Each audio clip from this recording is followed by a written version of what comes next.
दोस्तों जय हिंद। मैं हूं रवि शुक्ला और आप मेरे साथ देख रहे हैं the new Bharat. The new Bharat की तरफ से हम उम्मीद करते हैं आप जहां भी हैं स्वस्थ हैं, मस्त हैं और व्यस्त हैं। आज आज की शाम हम लेकर आए हैं टीएनबी युवा, the seat for a developed nation.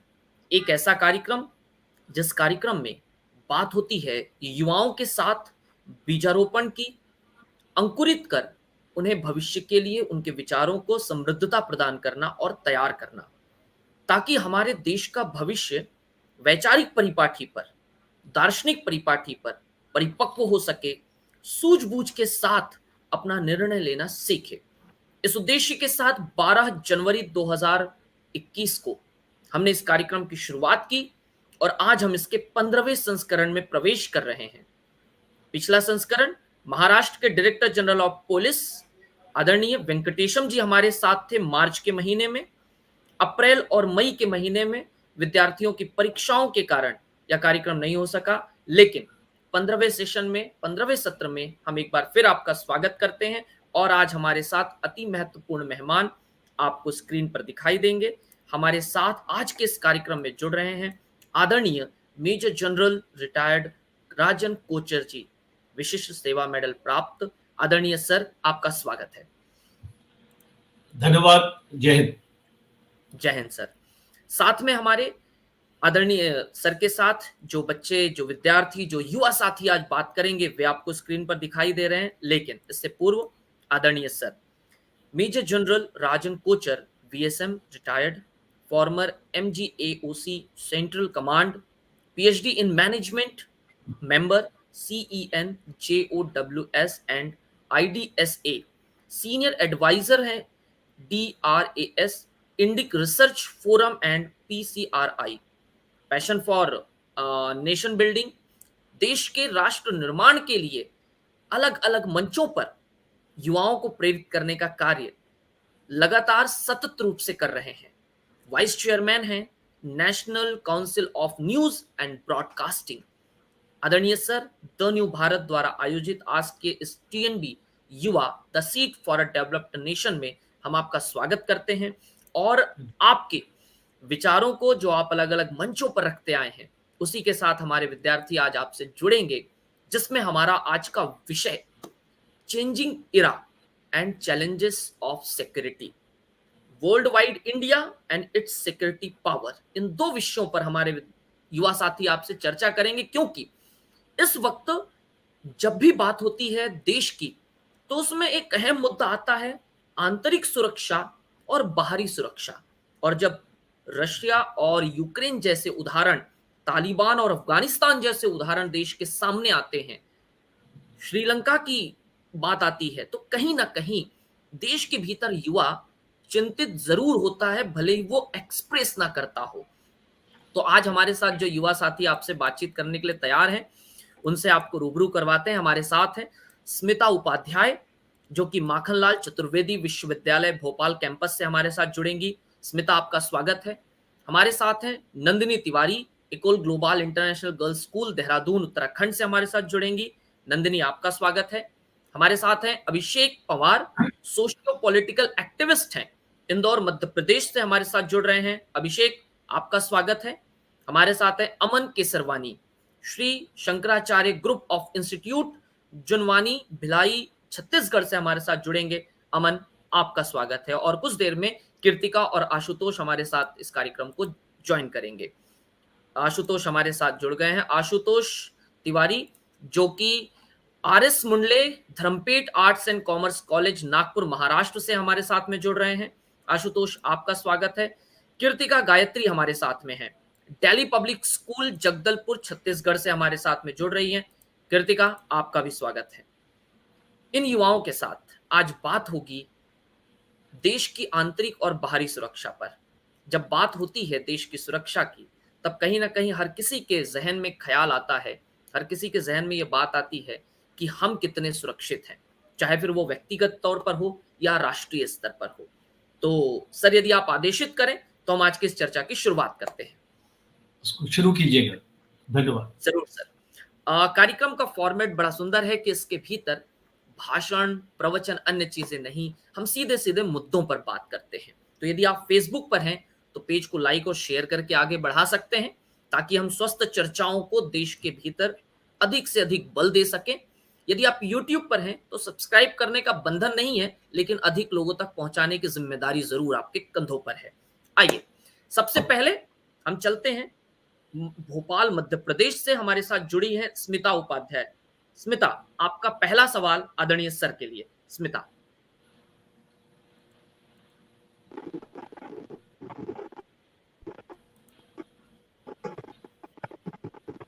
नमस्कार सर, यहाँ पे उपस्थित सभी लोगों को मेरा नमस्कार। सर, मेरा पहला प्रश्न आपसे ये रहेगा कि भारत को लेकर दुनिया के शक्तिशाली देश जैसे अमेरिका, रूस, चीन, जापान, इन सभी की सुरक्षा पर आपके क्या विचार हैं? देखिए स्मिता, आज जो पॉलिटिकल सिचुएशन है वर्ल्ड की, उसमें एक साफ चीज उभर के आई है। और वो साफ चीज ये है कि कोई माइक की डिस्टर्बेंस। अच्छा, ओके, ठीक हो, सब बंद कर दिया जी, प्लीज कंटिन्यू। ये जो साफ चीज, जो पॉलिटिकल क्लाइमेट जो अभी वर्ल्ड का बन रहा है, एक साफ चीज उभर के आई है कि कोई भी देश अकेले प्रगति नहीं कर सकता, और हर एक देश को किसी न किसी के साथ अपने आप को अलाइन करना पड़ेगा। और इसीलिए जो आप अभी देख रहे हैं, जो वर्ल्ड में इंडिया की क्या पोजीशन बन रही है, ये खास तौर पे हमारे 5 साल, जो पिछले 5 साल हुए हैं, उसमें इंडिया की पोजीशन में काफी बदलाव आया है। और इसको रीजन है कि हमारी फॉरेन पॉलिसी प्रोफेशनल्स चला रहे हैं। और आप लोग भी अपनी लाइफ में अगर कुछ करना चाहते हैं तो आपको एक प्रोफेशनल बनना पड़ेगा। और ये सबसे बड़ी सीख है आज के, हम एक नेशन जो है, एक वन नेशन थ्योरी को हम अपना आगे लेके जा रहे हैं। वर्ल्ड में हमारी इकोनॉमिक माइट इतनी है कि सारे लोग इंडिया के साथ जुड़ना चाह रहे हैं। 130 करोड़ की हमारी पॉपुलेशन, और जो अपॉर्चुनिटीज, जैसे कि आपने पूछा कि यूनाइटेड स्टेट्स हो गया, ग्रेट ब्रिटेन हो गया, जापान हो गया, साउथ कोरिया हो गया, ये जो सारे, ऑस्ट्रेलिया हो गया, ये जो सारे देश इंडिया में अपॉर्चुनिटीज ढूंढ रहे हैं, बिकॉज हमारी कंट्री में पोटेंशियल बहुत है, और हमने इसका 1/3 पोटेंशियल भी अभी तक हमने एक्सप्लॉइट नहीं किया है। और इसीलिए ये आप देख रहे हैं मेक इन इंडिया और आत्मनिर्भर जो कैंपेन्स हमारे चल रहे हैं। और पिछले 2 साल में आपने देखा होगा कि जो अभी प्रेजेंट गवर्नमेंट है, उसने फोकस किया है डिफेंस रिफॉर्म्स के ऊपर। हमेशा बच्चों याद रखना एक चीज, कि देश की जो आइडेंटिटी है वो तभी है जब देश आपका मजबूत है। और उसकी मजबूती के लिए 3 पिलर्स हैं: मिलिट्री डिफेंस, दूसरा आपकी इकोनॉमिक माइट, और तीसरा आप किस प्रकार से अपनी डिप्लोमेसी को खेलते हैं। ये तीनों पिलर्स अगर आपके मजबूत रहेंगे तो आपका देश मजबूत रहेगा। और चैलेंजेस के बारे में हम बाद में बात करेंगे कि हमारे देश में इतने चैलेंजेस हैं हमारी सिक्योरिटी को लेके, हमारे इंटरनल हमारी सिचुएशन को लेके, एक्सटर्नल सिचुएशन को लेके, तो इसके बारे में हम बाद में जिक्र करते हैं। पर हम इतना इसको समझ लें, इसको शुरुआत में इस प्रोग्राम के देश को मजबूत बनाने के लिए आप सब लोगों का बहुत बड़ा हाथ रहेगा। और जो छवि है हमारी देश की आज, वो एक प्रोग्रेसिव नेशन की छवि है। बाकी बाकी जो देश है वो हमसे हाथ मिलाना चाह रहे हैं, और हमको ये सिचुएशन जो अभी इंडिया या हमारा जो भारत है, ये सिचुएशन को हमको एक्सप्लॉइट करना है। एक गोल्डन अपॉर्चुनिटी हमको मिली है हमारे देश को आज बाकी देशों के साथ हाथ मिला के अपने देश को मजबूत करने के लिए, और ये अपॉर्चुनिटी हमको लूज नहीं करनी चाहिए। बिल्कुल। स्मिता के प्रश्न के उत्तर के साथ में हम आगे बढ़ते हैं कि भारत के पास जो अवसर मिला है, जो अपॉर्चुनिटी मिली है, भारत को इस अपॉर्चुनिटी को खोना नहीं है, बल्कि इसे और बल दे करके भविष्य के लिए तैयार करना है। मैं चलता हूं आगे। हमारे साथ में अमन केसरवानी है। अमन, आपका सवाल। नमस्कार सर। सबसे पहले तो मेरे को बहुत अच्छा लग रहा है आपसे मैं एक डिफेंस के लिए सवाल पूछ रहा हूँ। तो सर सबसे पहला सवाल मेरा ये है कि सर पाकिस्तान के लिए एक किस्सा बहुत फेमस है, जो एक बार गलती करे वो इंसान, जो 2 बार गलती करे वो शैतान, और जो गलती पे गलती करे वो पाकिस्तान, और जो हर गलतियों को माफ करे वो हमारा हिंदुस्तान। तो सर आपको ऐसा नहीं लगता कि भारत को अब इस नीति को चेंज करना चाहिए? औद्योगिक और प्रौद्योगिक विकास के साथ साथ हमें ये भी सीखना होगा कि हम अपने देश के दुश्मनों को जरूरत से ज्यादा माफ ना करें। आपकी इसमें क्या राय है सर? मैं आपकी राय जानना चाहता हूँ। बहुत अच्छा क्वेश्चन है अमन कि ये आपकी सोच बिल्कुल सही है जब आप बोलते हैं कि हम हमेशा एक डिफेंसिव नेशन रहे, हम रिएक्टिव नेशन रहे। लोग हमारे बॉर्डर में आते हैं, उसके बाद ही हम उसके ऊपर एक्शन लेते हैं। हम एक प्रोएक्टिव जो होना चाहिए वो हम नहीं रहे, पर अब ये सिचुएशन नहीं है। आपने बालाकोट देखा, आपने सर्जिकल स्ट्राइक्स देखा, पाकिस्तान के अंदर जाके हमने उनको अटैक किया। आपने कभी इसको देखा ऐसी चीज होते हुए पहले? तो ये एक सोच है हमारी जो बदल रही है, बिकॉज आज का जो सिचुएशन है, हम अपनी लाइफ में भी आप देख लीजिए, अगर आप एक डेटरेंस आपके पास नहीं होगा, अगर आपके पास ताकत नहीं होगी, तो लोग आपको थप्पड़ मार के चले जाएंगे। तो अगर आप अभी वो जो गांधीयन इरा जिसको बोलते हैं ना, कि अगर एक गाल देंगे तो हम अपनी दूसरी गाल दिखा देंगे, अब वो जमाना नहीं। अभी सोच देशों की बदली है और बदल चुकी है, और आपने इसको देखा होगा कि गलवान में भी हमने पीएलए को एक सबक और एक करारा हमने उनको जवाब दिया।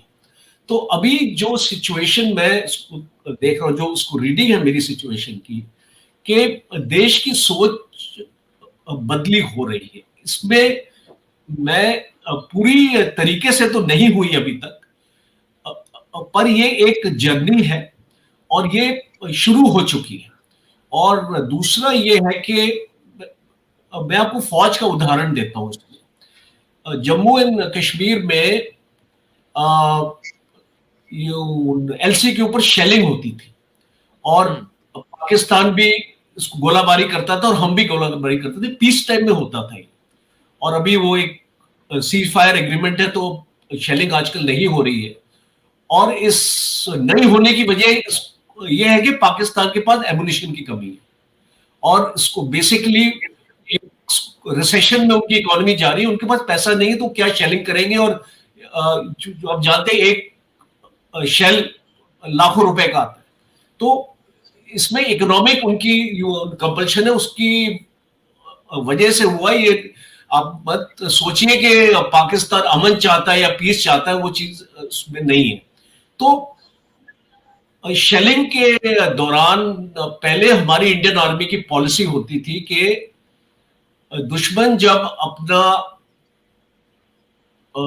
आर्टिलरी फायर करे और हमने अब उसको अपना आर्टिलरी फायर से जवाब देना हो तो हम दिल्ली से पूछते थे। हमारा कम्युनिकेशन होता था दिल्ली से कि हम इनको जवाब दें या ना दें। और आज की सिचुएशन ये है एलसी में कि हमको जो वहां पे लोकल कमांडर है वो ये डिसीजन ले सकता है कि हमने आर्टी फायर जो है पाकिस्तान को हमने इसको रिटेलिएट करना है। तो ये सोच में बदलाव आया है। और लद्दाख के ऊपर अभी जो हमारा एलएसी है जिसमें चीन की फौजें और हमारी फौजें आईबॉल टू आईबॉल है, वहां पे भी ऑर्डर्स हैं कि बिकॉज पहले हम लोग डंडा लेके चलते थे एक दूसरे के साथ कि हम अपना हथियार नहीं इस्तेमाल करना है, पर अभी ऑर्डर्स हैं कि अगर वहां से फायर आएगा तो आप भी या कोई भी ऐसी हरकत होगी उसको फायर अगर ना भी आएगा पर अगर वो हमारे देश के अंदर घुसपैठ करने की कोशिश करेंगे तो जवाबी आपने फायरिंग कर दी है, वेट नहीं करना है किसी का। तो ये पॉलिसी बदलाव हमारी सोच में आ चुका है और दुश्मन भी जान गया है। अभी आपने देखा होगा कि 1 साल से ऊपर हो गए चाइना ने वहां पे कोई ऐसी हरकत नहीं की है गलवान के बाद। और इसको क्यों हरकत नहीं हुई है गलवान के बाद, ये इस सोच का नतीजा है। बिकॉज वो जानते हैं कि अगर कुछ वो अपना करेंगे तो उनको जवाबी कार्रवाई मिलेगी। तो अमन ये बदलाव हमारी सोच में आ चुका है। यस सर, बिल्कुल सोच में बदलाव आया है और इस सोच के बदलाव को हमें एक नई दिशा देकर के युवा साथियों के साथ में हम भारत की आंतरिक और बाहरी सुरक्षा की मजबूती को और अधिक बल दे सकते हैं। हम आगे बढ़ते हैं। हमारे साथ में आज की इस चर्चा में युवा the seed for a developed nation में नंदिनी तिवारी हैं, इकोल global international girls school Dehradun से। नंदिनी, आपका सवाल। So, a very warm good evening, sir. So, it's a pleasure talking to you today. Pleasure for me also, Nandini. Thank you, sir. Sir, my question is that it is said that our country found the most reliable friend in the Soviet Union alone. So, we have seen that Russia worked to maintain its special friendship with India, from solving the territorial conflicts to giving economic and military support.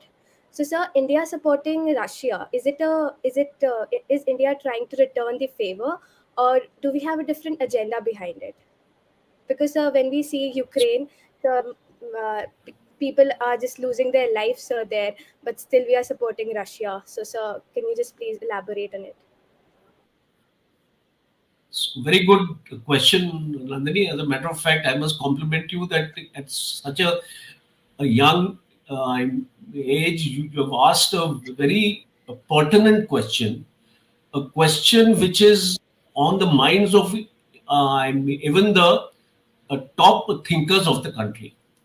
And since I have been studying this subject very closely, I'll be able to try to give you a reasonable explanation. The thing is that today, you rightly said that Russia has been a trusted ally. And I will take you back to the 1971 Indo-Pak War. In 1971 Indo-Pak War, Pakistan was supported by the United States. Pakistan was supported by China. And Pakistan was supported by a large number of countries which belonged to the NATO alliance. And India was more or less isolated. And this war in Bangladesh was taking place and Pakistan was getting a beating. So at this point of time, you would read in the archives, or it's available on the Google, that the United States moved its Seventh Fleet into the Indian Ocean. And it was Russia which had a friendship treaty with India, and the Russians moved their warships, and they mounted their warships with all the ammunition and their guns and their aircrafts, and they told the United States that this is a red line. If you cross this red line, you will have to face us. So that was the situation when the Seventh Fleet turned back and went away. So you must remember that over the years, the defense cooperation, especially I will speak about the defense aspects. Otherwise, we have a very strong cooperation with Russia in the field of energy also, energy requirements and other requirements. So as far as defense is concerned, you look at the equipment of the Indian Army. 70% of the equipment is of Russian origin. A T-72 tank, a T-90 tank, all are MBRLs, guns, Sukhoi aircraft, MiG-21, MiG-23, and MiG-29. So I'm just giving you, and of course, the BrahMos missile. The BrahMos missile, BrahMos aerospace program is 50% with Russian support and 50% is ours. Your partnership is 50-50. So you must understand that the security of the nation cannot be compromised by what the United States thinks of Russia. India has to look at its own national interest. And what is the national interest of India? That it requires a support of a like-minded country, a trusted country who has stood by you. Today, last year, Putin came to India. If you remember, I think the month of December he came. And it was decided to set up a factory for manufacture of AK-203 rifles in India. India badly needed this weapon because right now we don't have a very reliable assault rifle. So you see this kind of linkages we have with Russia, and just because Russia has invaded or it has attacked Ukraine, our foreign policy cannot change overnight. And the best part is that in spite of economic sanctions on Russia, the Indian government has not imposed any kind of sanction. We continue to get our spares from Russia. And if you had happened to hear what the air chief said about 2 days back, he said that there is no problem of spares of any kind from Russia as far as the Indian Air Force is concerned. So see, we have China on our border. We can't afford to antagonize Russia just because the United States wants it to happen. We will make our own foreign policy on the basis of our own national interest. We will not make a policy on the basis of the national interest of the United States or any other nation. So always remember that whenever we join hands with any country, it is because of our own national interest and not because of the national interest of that country. We have to see our own national interests, and as far as we are concerned, Russia means a lot to India. A large number of our defense equipment is with Russia.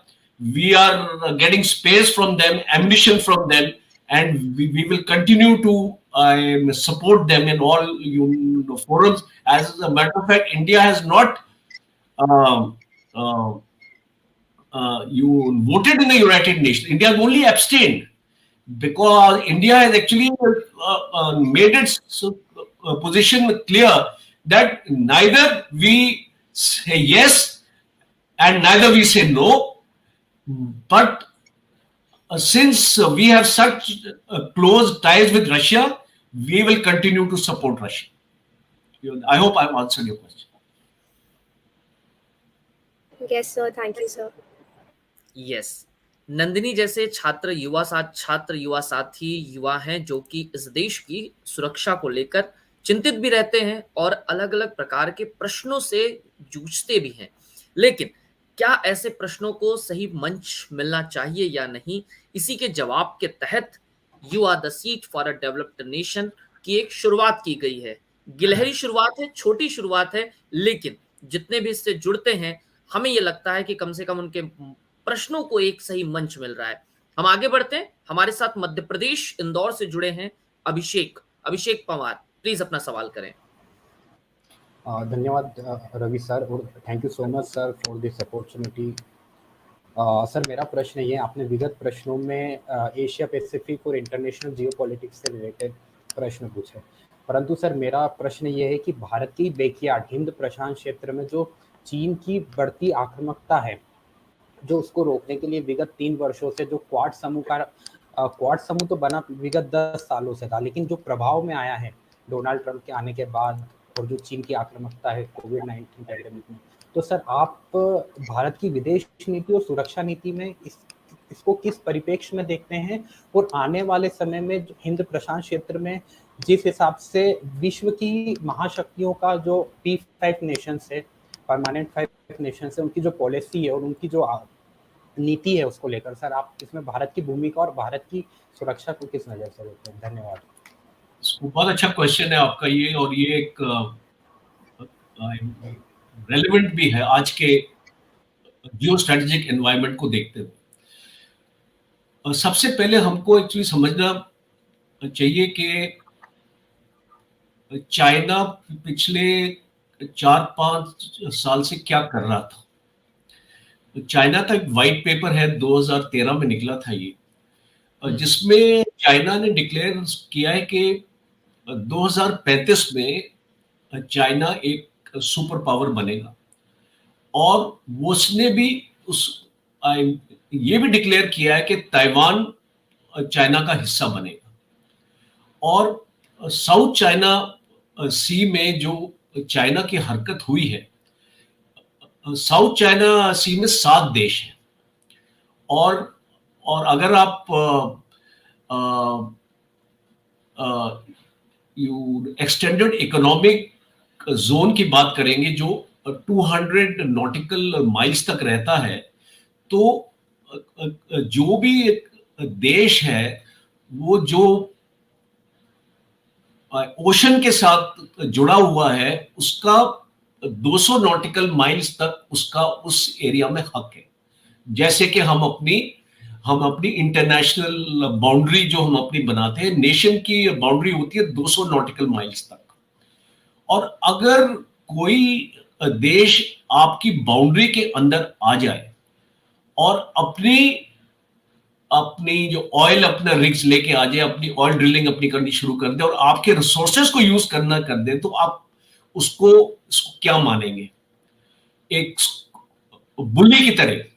Because वो जितने भी south China सी में देश हैं वो बहुत छोटे देश हैं चाइना के हिसाब से, और अगर आप उनको देखेंगे, फिलीपाइंस हो गया, वियतनाम हो गया, इंडोनेशिया, और ये आपका ताइवान हो गया, आपका ब्रुनेई हो गया, सो ये जो देश है ये बहुत ही वीक देश है, और अभी इनको प्रोटेक्ट करने के लिए कौन है, कौन इस दादागिरी को रोक सकता है?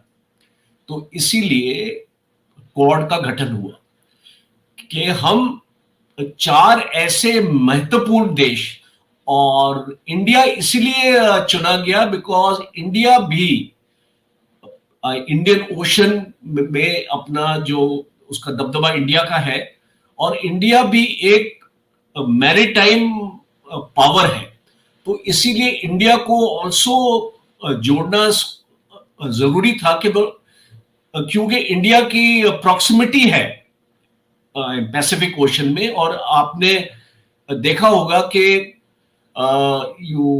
इंडोनेशिया में एक सबंग करके एक आइलैंड है जहां पे हमने अपना नेवल बेस बनाया है, और वो मलक्का स्ट्रेट जो है, जो अगर आप उसको लोकेशन अपना देखेंगे कि अगर आपने इंडियन ओशन के अंदर आना है तो मलक्का स्टेट्स के थ्रू आना पड़ेगा, तो एक बॉटल नेक है वो, और उस बॉटल नेक को डोमिनेट करने के लिए कि चाइना अंदर ना आ जाए, हमने अपना वहां पे नेवल बेस बनाया है with the help of the Indonesian government. और जितने भी आप उधर वहां पे देश देख रहे, फिलीपाइंस जो है वो चाइना से अपनी थ्रेट महसूस करता है, तो हम उसको ब्रह्मोस मिसाइल दे रहे हैं, और वो जो अपनी जो इसको ब्रह्मोस मिसाइल है वो सी बेस्ड भी हो सकती है, एयर बेस्ड भी हो सकती है, लैंड बेस्ड भी हो सकती है, और जो 300 किलोमीटर तक उसकी रेंज है। और अभी जो हम इसका मार्क 2 निकाल रहे हैं उसकी रेंज अबाउट 1000 किलोमीटर तक जाएगी। तो इसको ये आप इसको देख रहे हैं कि भारत की जो रेलेवेंस है वो चाइना को उसका जो दबाव है उसको कम करने के लिए भारत को उसको क्वाड में अपना शामिल किया जा रहा है। और अभी आपने रिसेंटली एक चीज और देखी होगी, एक इकोनॉमिक फ्रेमवर्क ऑफ नेशंस बना है जिसमें 13 नेशंस अभी जुड़ गए हैं, बिकॉज यूनाइटेड स्टेट्स ने और इंडिया ने अभी रियलाइज किया कि अगर हमने चाइना को चुनौती देनी है तो मिलिट्री से चुनौती नहीं देंगे, हम उसको इकोनॉमिक से चुनौती देंगे।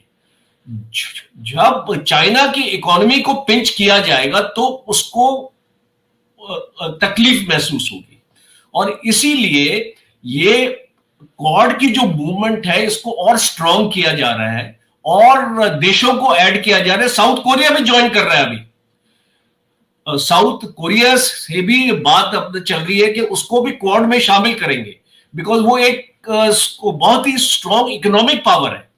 और आने वाले वक्त में आप देखेंगे कि ये जो इकोनॉमिक पावर है ये इसको मिलिट्री इसको पावर से भी ऊपर जाएगा, इसकी जो अहमियत है ये और भी स्ट्रांग बनेगी। आपने अभी यूक्रेन में आपने जो है लड़ाई में आपने देखा कि रशिया के ऊपर सैंक्शन लगाए, क्या इस सैंक्शन का रशिया पे कोई फर्क पड़ा? क्यों नहीं पड़ा? क्योंकि ऑलमोस्ट 70 to 80% जो रशिया की रिक्वायरमेंट है वो रशिया अपना खुद मैन्युफैक्चर करता है, और उसकी जो डिपेंडेंस है दूसरे देशों में वो खाली 20% है। तो हमारे अपने हिंदुस्तान को भी एक इसमें सबक मिल रहा है कि हमको भी अपना मेक इन इंडिया आत्मनिर्भर भारत हमारा जो कैंपेन है, बिकॉज आज हम रशिया के ऊपर डिपेंडेंट है, आज हम यूनाइटेड स्टेट्स के ऊपर डिपेंडेंट है, आज हम चाइना के ऊपर डिपेंडेंट है। आज कल की अगर आपने रिपोर्ट पढ़ी होगी तो सबसे नंबर 1 पोजीशन हमारी, जो हम अपना ट्रेड मैक्सिमम किसके साथ करते हैं? चाइना के साथ, बिकॉज हमको वहां से सस्ते में सामान मिलता है। अगर हम एक आइटम को इंडिया में मैन्युफैक्चर करेंगे हमको महंगा पड़ेगा, और अगर हम उसी आइटम को चाइना से लेंगे तो हमको सस्ता पड़ेगा। तो इस कोई भी देश अपनी इकोनॉमी के लिए सस्ता जो भी उसको चीज इसको कम अपने दाम पे मिल रही है वो क्यों नहीं लेगा।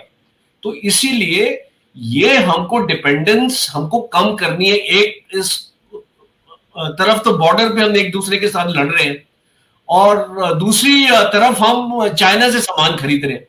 तो ये जो हमको डिपेंडेंस है हमको चाइना पे हमको कम करनी चाहिए। और इसीलिए ये 13 देशों का जो संगठन हुआ है वो इसीलिए हुआ है कि हम अभी अपना फोकस जो चीज हम चाइना से लेते हैं हम अब साउथ कोरिया से लेंगे, इसको यूएस से लेंगे, ऑस्ट्रेलिया से लेंगे, जापान से लेंगे और इंडोनेशिया से लेंगे, वियतनाम से लेंगे। तो ये सारे देशों ने अपना फैसला ये किया है कि आने वाले वक्त में चाइना से हम अपनी डिपेंडेंसी अपना कम करेंगे। और चाइना के साथ अगर आप उसको ट्रेड अपना कम करेंगे तो ऑटोमेटिकली चाइना को तकलीफ होगी, बिकॉज चाइना का जीडीपी इफेक्ट होगा, चाइना की इकोनॉमी इफेक्ट होगी। तो ये एक जो है ना जवाब जो हम चाइना को देना चाहते हैं वो इसके थ्रू देंगे। बिकॉज मिलिट्री माइट से जवाब नहीं दिया जा सकता, बिकॉज चाइना एक बहुत ही स्ट्रांग नेशन है मिलिट्री, वो उसकी सुपीरियर है, उसका नेवल पावर भी उसका स्ट्रांग है, उसकी एयरफोर्स भी अच्छी है। तो इसीलिए जो चीज प्यार से हो सकती है लड़ाई करके उसको हमको क्यों हासिल करना। तो हम उसका जवाब इकोनॉमी से देंगे, इकोनॉमिक अपना पावर से देंगे। I hope I been able to answer your question.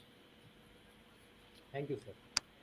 Ji, sir ने कहा आत्मनिर्भर भारत, मेक इन इंडिया, इसे मजबूत बना करके अन्य देशों पर जो भारत की निर्भरता है, जो डिपेंडेंसी है, इसे जब तक कम नहीं करेंगे तब तक हम वैश्विक स्तर पर सशक्त, मजबूत या जिसे हम कहते हैं महाशक्ति उस रूप में उभर नहीं सकते। और जिस देश के साथ विवाद उसी देश के साथ व्यापार, शायद ये चीज भविष्य के लिए घातक संकेत दे सकती है। आगे बढ़ते हैं, हमारे साथ में कीर्तिका छत्तीसगढ़ से जुड़ी हैं, दिल्ली पब्लिक स्कूल से। कीर्तिका, आपका सवाल। Good evening, sir. Good evening Kritika. So I'm Kirtika Gayatri from Jagdalpur, Chhattisgarh. So my question is, sir. I am Kritika. My daughter's name is also Kritika. Sir, and my name is Kirtika, as in K-I-R. अच्छा, KIR. Okay, doesn't matter. Okay. Sir, my question is, sir, China is a people's democratic dictatorship country. It follows this policy, right? And it is the second most strongest country in the world, as per the survey that is conducted in 2020. Sir, the population of China and India is like first and second position, though India is not lying in the top 10 position of the strongest country.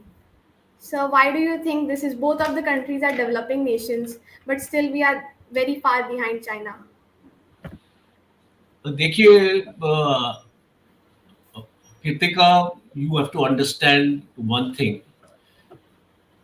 The strength of the country lies in its governance. And when you have a political system in the country, you have to do things by consensus. You have to get a bill passed in the parliament. You have to listen to the voice of the people of your country. And many a times there are conflicting requirements.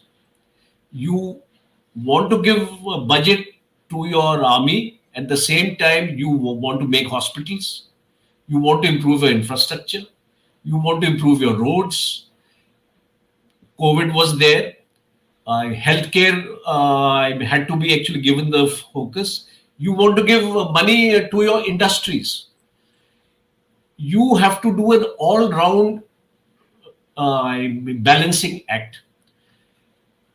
In a country like China, the public opinion doesn't matter. It is what Xi Jinping decides. And one fine morning, then one more example I will give you. And I will give you a personal example. 2017, I was the MG Overseas Central Command, and the entire Uttarakhand area was my jurisdiction. And we had the Doklam that time.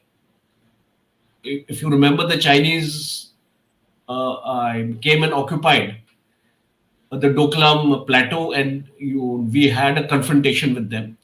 At the same time, the Chinese also activated the Uttarakhand border towards Lipu Lake area, Mana Pass, and all these areas of that Uttarakhand, Pithoragarh and onwards area. Now, we had to move ammunition from the rear areas in Maharashtra.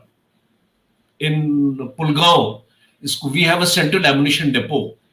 We had to move ammunition from Pulgaon to these areas because of the Chinese threat. Because earlier in the Uttarakhand area, there was never a Chinese threat. It was the first time we were experiencing it. Unfortunately, there were no roads available to move our army vehicles on to the forward areas. And why they were not available? Because the Ministry of Environment raised objections on cutting of trees. The state government raised an objection that this area cannot be given to the army for the building of roads. And in the bureaucratic setup in which we live in our country, we were not able to develop these areas. Now look at example of Ladakh with China. Since last 2 years, China has developed 100 villages along the LAC. And if you see the kind of roads which have come up on the Chinese side, and you look at ours, we have a lot of legal hassles. We have got certain land laws are there, labor laws are there, environmental laws are there, and we get stuck up in all that. China doesn't get stuck up in all this because China के लिए कोई law नहीं है. Xi Jinping ने बोल दिया, this has to be done. It has to be done in 48 hours. This period. So you have to see that in the countries where democracies are there, things will always move slower. And in the countries where you have an authoritarian sort of a regime, you will see the things will move much faster. Second aspect is that you have to see also the national character. When you have corruption in every walk of life, we have in our nation, and you should be bold enough to admit it. Corruption is everywhere. Today, if I have to get a driving license made, I have to go through a lot of these things. I have actually encountered this myself. So unless we as a nation rise about it, and especially you people are the right people for modeling the national character of our country today. Remember that 65% of our population is less than 35 years of age. And you are the people who have to take the country ahead. You have to ensure that At every walk of life, if you join the IAS, you have to set an example to people. There are many officers in the IAS whom I know who are setting an example. So these things actually affect the development. I'll give you a small example. 1947, we got our independence. Japan also got independence in 1947. And what happened to Japan after Hiroshima and Nagasaki were devastated by nuclear bombs, and how quickly Japan built up everything. There were earthquakes in Japan, volcanoes in Japan. Still, that country has emerged so fast. It is because of the national character. Today, what Japan is, GDP wise and growth wise, it is far ahead of India. So we have to see things. It's very easy to blame the government. It is very easy to blame anybody around you. But look at inside yourself. Do some introspection yourself. You will get your answers. And it is you people, the younger generation, if you have honesty, if you have integrity, if you have loyalty, these three qualities are the star qualities. In our army, when our confidential report is written, these three qualities are marked as a star quality. And the person who is found lacking in these qualities, he is not promoted to the next rank. And that is why today corruption is very much limited in the Indian Army. I'm not saying that it is not there, but it is not of that magnitude. It is you actually see outside. So we have to evolve ourselves today. If we have to be a superpower of tomorrow, we have to improve our national character. And that national character starts from you. It is a top. It is not a top-down approach. It is a bottoms-up approach. So if you take up this approach in life, all of you know, boon boon se nadi banti hai. It's an old saying. And so it is each one of you, as rightly said, the seed for a developed nation. You are the seeds. You are the seeds for a developed nation. And if you are nurtured properly, if you have been brought up in the right environment, let me tell you, I may not be living after 30 years, but you will be there and you will see a new Bharat. ये जो आपका मंच है, इसका नाम भी new Bharat है, तो आपने ये न्यू भारत करके दिखाना है लोगों को. Okay, that is the message I want to give to all of you. Yes, sir. So as you said, the first aspect was as China had the dictatorship and India is democratic.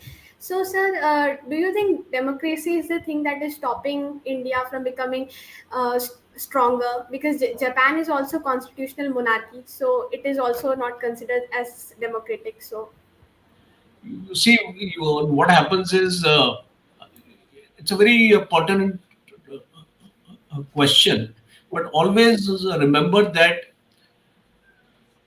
a democratic country will always be a more vibrant country. It will always be a more happier country. But the people will have their human rights protected. You see, in other countries, आप अपने North Korea का example ले लीजिए. इस वहाँ पे, I mean, people given an opportunity, they will leave their country. So nobody is happy there. So it is important. You have to balance everything in life. One side is development of the nation, and one side is development of the human population. And I feel that we have to address the human aspect also. It is not only all the time thinking that कि हमको super power होना है. अगर हमारे देश की जनता में जागरूकता आएगी, हम सुपर पावर बनेंगे. We, in spite of being a democracy, you see today what is happening with the opposition party. They tend to criticize every single statement of the government without realizing that it is against the national interest. When the Indian army is on the Ladakh and you start actually criticizing our policies on the border and you say कि China अंदर घुसा गया, ये हो गया, वो हो गया, you are lowering down the morale of your armed forces. So these kind of irresponsible statements have to be condemned, and that is the problem of democracy today. And these are the challenges which a democracy faces. So how to overcome this challenge? It is the youth of the country has to decide. If you are going to take a call, and if you are going to build your own character in a manner which will aid the growth of the country, let me tell you, democracy will succeed. Thank you. बिल्कुल, चाहे लोकतंत्र हो या dictatorship, यदि राष्ट्रीयता का भाव है तो यकीनन किसी भी देश को महासत्ता महाशक्ति बनने से रोका नहीं जा सकता. मैं सीधे आशुतोष आपके पास आ रहा हूं. आशुतोष, आप अपना सवाल लें. जी, सर्वप्रथम इस ऑनलाइन कार्यक्रम में उपस्थित समस्त विद्वज्जनों को प्रणाम कहता हूं. आदरणीय रवि सर को धन्यवाद देना चाहूंगा कि मुझे आदरणीय सर से अपने प्रश्नों को पूछने का अवसर दिया गया. सर, मेरा प्रश्न आपसे है कि सर, हमारे देश में आज महिला सशक्तिकरण पर काफी बल दिया जा रहा है और आज हम देखते हैं कि हमारे देश में महिलाएं प्रत्येक क्षेत्र में सफलता प्राप्त कर रही हैं. तो सर, मेरा प्रश्न है आपसे कि सर, सैन्य क्षेत्र में आप महिलाओं की क्या भूमिका भविष्य में देखते हैं? बहुत अच्छा क्वेश्चन है ये. और हाल ही में आपने आईएएस का रिजल्ट भी देखा है कि 3 जो है वो महिलाएं हैं. और एक्चुअली मेरा पर्सनल एक्सपीरियंस के साथ मैं आपको बात करूंगा. जब ये महिलाएं फौज में आई थी 1993 और 4 के आसपास आई थी. ये हमारा फर्स्ट बैच आया था वहां पे, और उस टाइम पे मैं एक मेजर था. और मैंने इसको महिलाओं को उस टाइम पे ट्रेन किया था.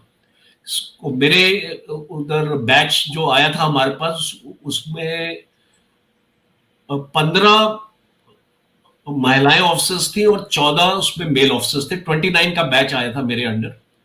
और मैं आपको बताना चाहूंगा कि उस बैच का जो टॉपर था वो एक महिला थी. तो 14 मेल ऑफिसर्स के साथ उसने compete किया था और वो महिला बिल्कुल फर्स्ट आई थी. तो महिलाओं की हमारी भूमिका फौज में तकरीबन हमको अभी एक्सपीरियंस हो गया है 30 साल का महिलाओं के साथ. और मेरा एक्सपीरियंस ये है कि महिलाओं में एक क्वालिटी है जो बाकी ऑफिसर्स में थोड़ी मुझे कम नजर आई है, क्योंकि महिला में एक फोकस ज्यादा रहता है. अगर वो डिसाइड कर लेती हैं तो वो अपने डिस्ट्रैक्शंस अपनी कम रखती हैं लाइफ में. और लड़कों में डिस्ट्रैक्शंस एक्चुअली बहुत ज्यादा रहते हैं.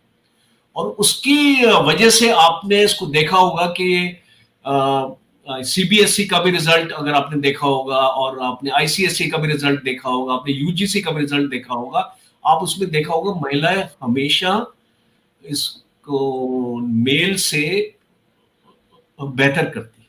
तो अगर हम ये महिलाओं की स्ट्रेंथ को, जो ये इनकी स्ट्रेंथ है, अगर हम इनकी स्ट्रेंथ को एक्सप्लॉइट करेंगे, किसी भी ऑर्गेनाइजेशन में वो ऑर्गेनाइजेशन अच्छा करेगी. और इसीलिए फौज में हम महिलाओं को ऐसे सेंसिटिव टास्किंग में लगाते हैं जहां पे एक फोकस की जरूरत होती है। एक हमको कोई चीज अगर हासिल करनी है तो उसमें हम देखते हैं महिला अच्छा करती हैं और इसीलिए हम उनकी टास्किंग भी उसी हिसाब से करते हैं। दूसरा, अभी हमको एक चीज और रियलाइज करनी चाहिए कि हमको दूसरे फौजों को हमको कॉपी नहीं करना है। हमको अमेरिकन आर्मी को कॉपी नहीं करना है, हमको रशियन आर्मी को कॉपी नहीं करना है, हमको ब्रिटेन आर्मी को कॉपी नहीं करना है, क्योंकि हमारा जो एक सोसाइटी का जो स्ट्रक्चर है और जैसे हम लोग अपनी सोसाइटी में आपस में इंटरेक्ट करते हैं और जो हम इसको रिस्पेक्ट करते हैं महिला की, वो आपने इसको देखा होगा बाकी देश में इस टाइप का जो है ना उसको डिफरेंस है। तो इसीलिए कॉम्बैट आर्म्स की बात करेंगे, अभी हमारी फौज में महिलाएं कॉम्बैट आर्म्स में नहीं आई और अभी आने वाले वक्त में इसकी सोच हो रही है कि क्या हम उनको लाए कॉम्बैट आर्म्स में। तो अभी हम अभी आपने देखा होगा, आपको एक छोटा सा एग्जांपल देता हूं। एक वीडियो मैंने देखा था, रशियन आर्मी के महिला को एक प्रिजनर ऑफ वॉर लिया था और उसके साथ जो बर्ताव हो रहा था। सो ये चीजों को भी हमको माइंड में रखना है कि क्या हमारा देश अपना तैयार है आज महिलाओं को अपने कॉम्बैट आर्म्स में लाने के लिए। ये पहला क्वेश्चन। दूसरा, हमने महिलाओं को लॉजिस्टिक्स में लेके आए हैं, फाइटर पायलट्स हैं महिलाएं आज। एविएशन में भी हमने उनको अपना पायलट है वहां पे। अभी एक पहली बार एक महिला ने क्वालिफाई किया है हेलीकॉप्टर पायलट के लिए। हमारे पास कम्युनिकेशन में, हमारे पास इलेक्ट्रॉनिक्स में हमारे पास महिलाएं हैं, हमारे पास इंजीनियर्स में महिलाएं हैं और हमारे पास मिलिट्री पुलिस में आ चुकी है महिलाएं। तो हम एक प्रोग्रेसिव इसको हम अब आगे बढ़ रहे हैं। अभी बस कॉम्बैट रह गया है। अगर हमको एक्सेप्टेबल रहेगा कि हम ये इसको लड़ाई की सिचुएशन में महिलाओं को अपने साथ वहां पे लेके जाए और उनको बॉर्डर में लेके जाए, और हमको ये चीज अगर एक्सेप्टेबल रहेगी हमारी सोसाइटी को या हमारी ऑर्गेनाइजेशन को और हमारी गवर्नमेंट को, तो आने वाले वक्त में आप देखेंगे महिलाएं भी कॉम्बैट आर्म्स में आएंगी। बिल्कुल, बहुत बहुत धन्यवाद सर। जी, आशुतोष के इस प्रश्न के और सर के उत्तर के साथ में आगे बढ़ेंगे। स्मिता जी, आपका अगला सवाल।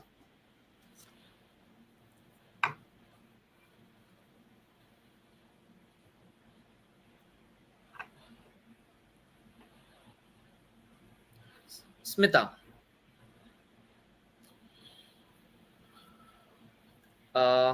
चलिए हम आगे बढ़ते हैं। अमन आपके पास आ रहे हैं। अमन, आपका सवाल। सर, तो मेरा अगला सवाल ये है कि जैसे कि हमारे पड़ोसी देश हैं भूटान, नेपाल, बांग्लादेश, कल को अगर किसी दूसरे देश ने उन पर हमला कर दिया तो क्या भारत उनकी मदद करेगा? देखिए, एक और सवाल ये भी है सर कि जैसे कि अभी अफगानिस्तान में तालिबानियों ने कब्जा कर दिया, तो अब तालिबान की अगर नजर होगी तो वो भारत पे होगी, तो भारत इस चीज के लिए किस तरीके से तैयार है? देखिए, आपको मैं इतना तो आश्वासन दे सकता हूं कि हमारी जो फौज की ताकत है वो आज की डेट में सक्षम है देश को प्रोटेक्ट करने के लिए। हमारी फौज एक एक्सपेंशनिस्ट फौज नहीं है। हमारे पास वो जो उतने हमारे पास जरिया नहीं है और ऐसी ताकत नहीं है कि हम दूसरे देश में हम घुस जाएं और हम उसको वहां पे उनकी जो है टेरिटरीज को ऑक्यूपाई करें। इतना हमारी फौज में अभी वो मिलिट्री माइट हम इसको कोशिश कर रहे हैं बढ़ाने के लिए, पर इतनी अभी आई नहीं है। हम इतना मैं बता सकता हूं कि अपने बॉर्डर को डिफेंड करने के लिए 15,000 किलोमीटर का हमारा जो आज का बॉर्डर है, अच्छा, उसमें 10,000 किलोमीटर डिस्प्यूटेड है। चाइना के साथ, पाकिस्तान के साथ, ऑल दैट। तो हमारी फौज में इतना दम है कि हम ये जो बाहर वाले देशों को अंदर नहीं आने देंगे।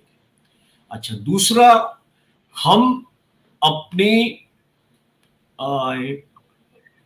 रॉकेट टेक्नोलॉजी, हमारी जो ड्रोन टेक्नोलॉजी है, मिसाइल्स टेक्नोलॉजी है, हमारी जो साइबर वॉरफेयर की क्षमता है, हम इसको बढ़ा दें। बिकॉज आपने अभी रशिया और यूक्रेन के युद्ध में देखा होगा कि लड़ाई लड़ने का तरीका बदल चुका है। अब वो टैंक वॉरफेयर और इस टाइप का कन्वेंशनल वॉरफेयर की लड़ाई नहीं होगी। अभी इलेक्ट्रॉनिक्स की होगी, साइबर की होगी,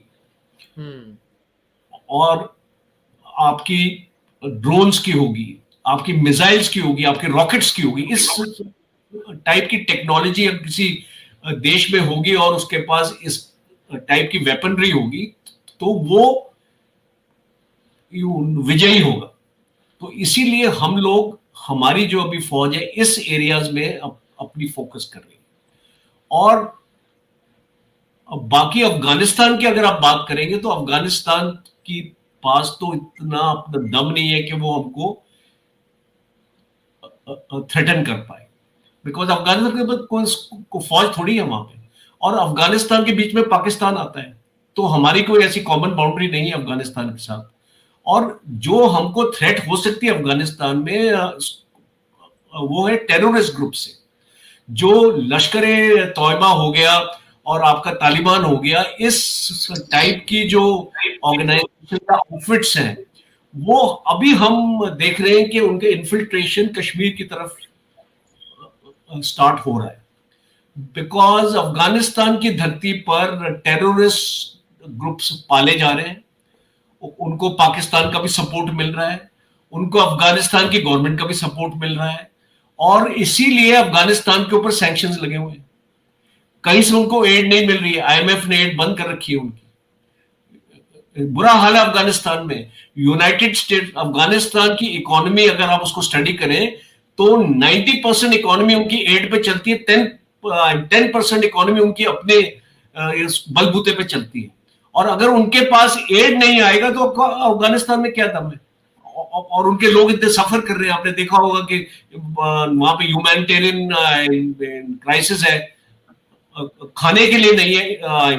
इंडिया ने भी उनको वीट भेजा है, तो इसको बाकी देश भी उनकी हेल्प कर रहे हैं। तो हम एक देश में ऐसा सिचुएशन आ गई है कि टेररिस्ट ग्रुप ने उस देश का कब्जा कर लिया, और पॉपुलेशन के against, it is against the will of the population. Afghanistan के लोग नहीं चाहते तालिबान को, पर वहां पे तालिबान अपना बैठा हुआ है, और पाकिस्तान का सपोर्ट है उसको। और पाकिस्तान की जो इंटरनल सिचुएशन आपने खुद देख ली। दिन में 15 घंटे पाकिस्तान में पावर कट होता है आज की डेट में। उसकी कोई इकोनॉमी नहीं है, उसका रिसेशन में चला गया पाकिस्तान। तो हमको इन देशों से कोई ऐसा थ्रेट नहीं है। हम केपेबल है अपने आप को डिफेंड करने के लिए। और जहां तक चाइना का है, हमारे पास फौज में इतनी स्ट्रेंथ है कि हम चाइना को भी रोक सकते हैं। 1962 की फौज नहीं है ये 2022 की फौज है। और दूसरा जो आपका पहलू था क्वेश्चन का, बांग्लादेश, श्रीलंका वगैरह, अभी देखिए, अब इन देशों को ऐसा कोई खतरा नहीं है अटैक का, बिकॉज बांग्लादेश को कौन अटैक करेगा? कौन सा देश है जो बांग्लादेश के साथ लड़े? कोई ऐसा देश नहीं है। चाइना भी चाहता है बांग्लादेश के साथ हाथ मिलाए। श्रीलंका तो ऑलमोस्ट आपका खत्म ही हो गया है, तो चाइना से एड ले लेके चाइना ने इसको श्रीलंका की इकोनॉमी को ही बर्बाद कर दिया। तो अभी ये मैसेज लाउड एंड क्लियर जा रहा है सारे वर्ल्ड को कि चाइना से दूर रहिए आप, बिकॉज चाइना के डेट ट्रैप में अगर आप आ जाएंगे, और कई ऐसे अफ्रीकन देश हैं जो चाइना के डेट ट्रैप में आ चुके हैं और उनको भुगतना पड़ रहा है। तो वर्ल्ड ने रियलाइज अभी कर लिया है कि चाइना एक बिल्कुल रिलायबल नेशन नहीं है, और जितना आप चाइना से दूरियां बना के रखेंगे उतना ही हमारे इसको दूसरे अपने देशों के लिए ठीक रहेगा। बिल्कुल। आगे बढ़ते हैं। स्मिता, आप अपना सवाल लें। जी सर। सर, मेरा दूसरा प्रश्न आपसे ये है कि यूक्रेन संकट ने रूस और चीन को करीब ला दिया है। विशेषज्ञों का मानना है कि अगर भारत ने इसी डर से यूक्रेन संकट में खुद को तटस्थ रखने की कोशिश की, सर इस पर आपका क्या कहना है? तो देखिए, जब ऐसा होता है ना, एक कहावत है, enemies enemy is my friend. आपने सुनी होगी की कहावत, है ना? तो रशिया की ये सिचुएशन आ गई है कि आप कोई भी देश को अगर आप एक कॉर्नर में डाल देंगे तो वो कहीं ना कहीं से सपोर्ट लेने की कोशिश करें, और उसको चाइना का उसको सपोर्ट मिला। और चाइना एक इतना मजबूत है देश, उसके पास मिलिट्री पावर भी है, इकोनॉमिक पावर भी है, और इसीलिए ये आपकी जो रीअलाइनमेंट हो रही है अभी जो वर्ल्ड में, हम एक कोल्ड वॉर जो होती थी ना एक टाइम पे, अगर आपने वर्ल्ड वॉर 2 के टाइम पे जब आपने अलाइनमेंट अपनी देखी थी, आपकी वॉर्सो पैक्ट कंट्रीज थी, आपकी नेटो आपकी कंट्रीज थी, और अपनी अलाइनमेंट हो रही थी। अभी ऐसी अलाइनमेंट हमको देखने को मिल रही है, और ये आने वाले वक्त के लिए बहुत ही बुरा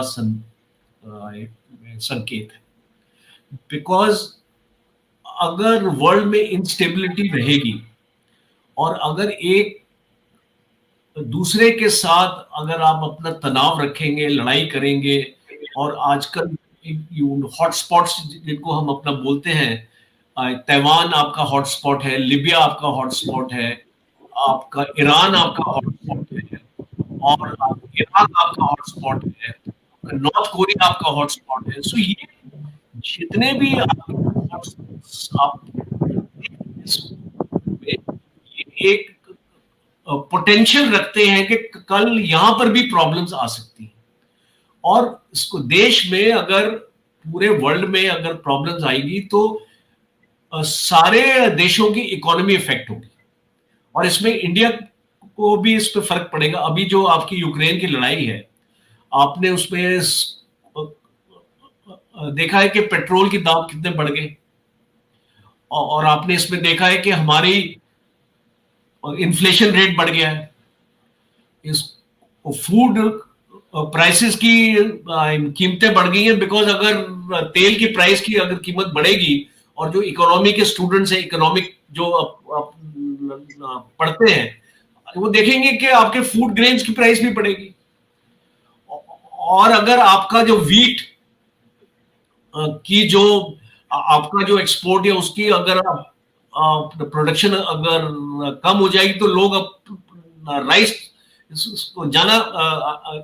राइस की तरफ जाएंगे लोग, तो आप उसकी डिमांड बढ़ जाएगी तो उसकी प्राइस बढ़ जाएगी। तो ये बेसिकली डिमांड एंड सप्लाई की सिचुएशन है।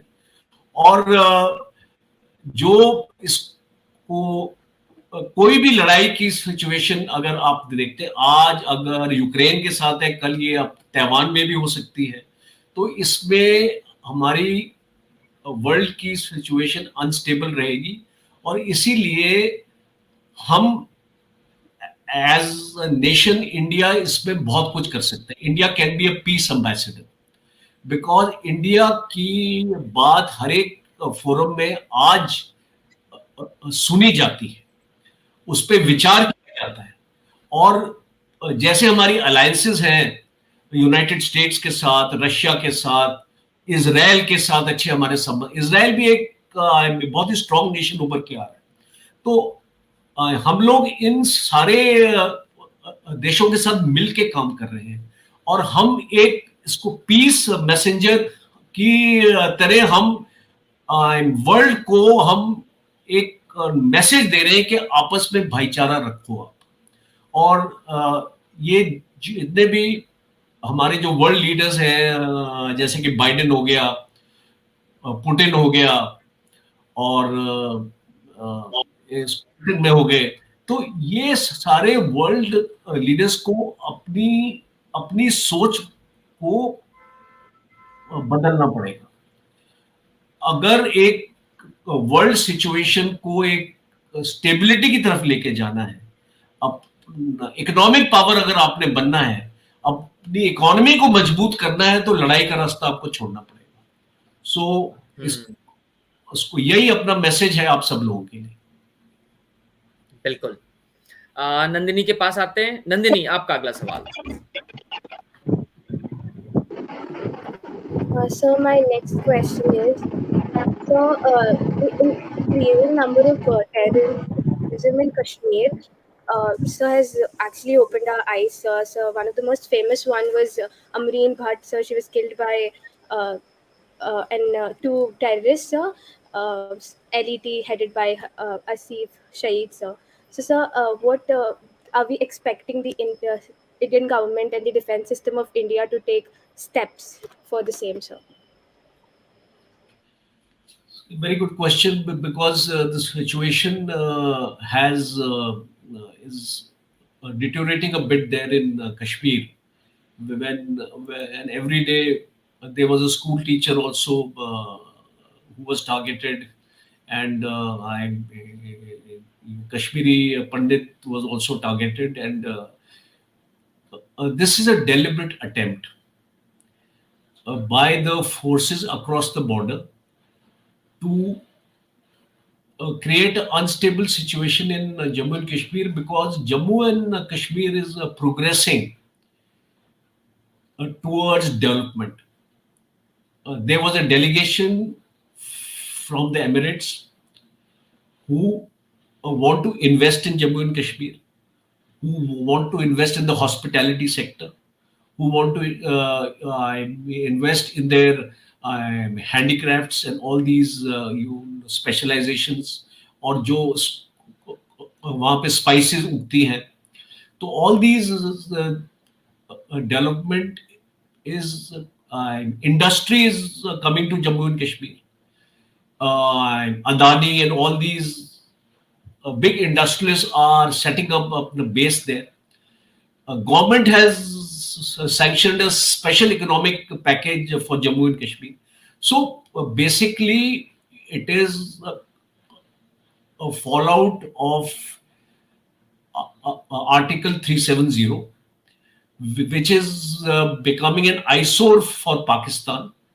And Pakistan is trying to create this kind of a divide. It is trying to create a fear, psychosis in the valley by targeting soft targets. You see, it is, you are walking on the road today, you can't defend yourself. Somebody comes and shoots you with a pistol. I mean, what can you do? It can happen in any part of the country, but the problem is that it gets publicized when it happens in Kashmir. Don't you hear of similar incidents taking place in all other parts of the country? Mumbai, Delhi, Gurgaon, such areas also shootouts are taking place. Gangsters are all over. So this, unfortunately, it gets highlighted because a particular community is getting targeted, and it's a minority community of Kashmir. And when it gets targeted, it creates fear among that community, and they want protection. So it is, it's I'll say that it's a great challenge. It is not an easy situation for the security forces to sanitize everybody, because see, when you start sanitizing everybody, the people don't like it. Locals don't like it if you start actually checking them at every checkpoint, every stop, and everything. Yes. Will you like it if you are going from place A to B, if the security forces are going to check you 10 times? Nobody likes it. So it is a fine balance which has to be obtained. And certainly I agree with you that it is the biggest challenge today for the security forces, for the government, and they have the resources, they have the intelligence, and they have the capability. We can only wish from our side that such incidents do not happen again. जी sir. Abhishek आपके पास आ रहे हैं। अभिषेक, आपका सवाल। Thank you sir.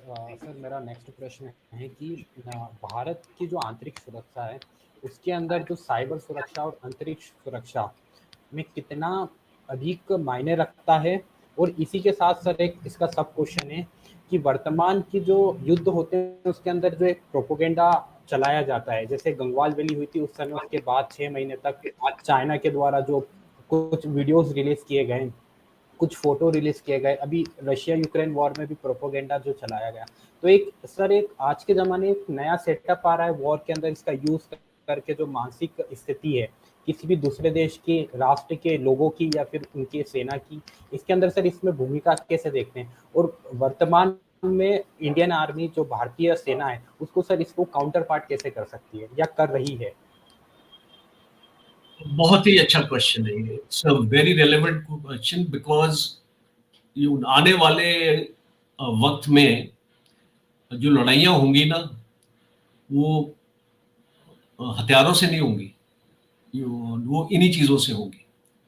आपके systems को जैम कर देंगे लोग, आप अपनी बंदूकों को यूज ही नहीं कर पाएंगे, आपका कम्युनिकेशन जैम हो जाएगा, एक दूसरे के साथ आप कम्युनिकेट ही नहीं कर पाएंगे, और जितने भी आपकी मिसाइल्स हैं वो आपके कम्युनिकेशन सिस्टम्स पे चलते हैं, आपके सेंसर्स पे चलते हैं।